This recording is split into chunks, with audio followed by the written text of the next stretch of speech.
Hello everyone, welcome back to the channel, and today we'll be discussing that how you can scan your text in your iPhone.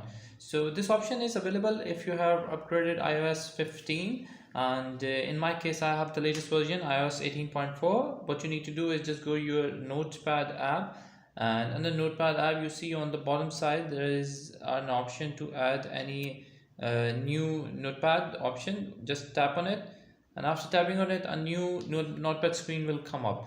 You see that if you don't have a screen like this menu, you just need to tap on it and the screen like this will come up.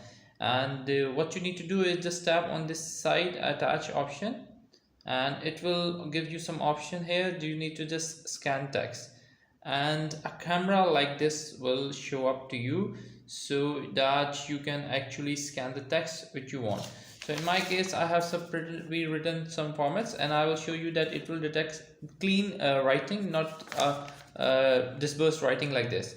So what I'm doing here is I'm just putting it down, and you see it will automatically recognize that it is written font candy, just like this. So that's how you can actually put your scanning test into your notepad and adjust it afterwards.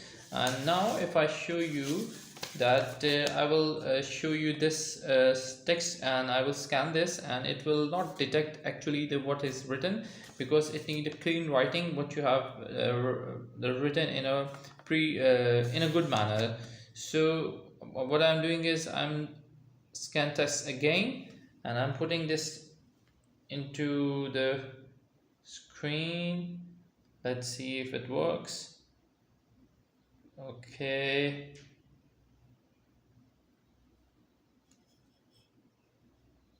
yes, just moment. Okay, so insert. So you see that it shows that next to your friend, whatever it is written, it is a useless thing because it cannot detect the language like this, but it has detected the language this. So you need to write clearly if you want to add into your notepad, and that's how you can add any of your handwriting into your phone. Thank you very much for watching the video. I hope this video helping out in putting anything for your handwritten to your phone, and you can adjust it later by rectifying the grammar by yourself, or putting it into DeepSeek or ChatGPT, and it will automatically clarify all the errors. Thank you very much for watching the video. Until next video, bye bye.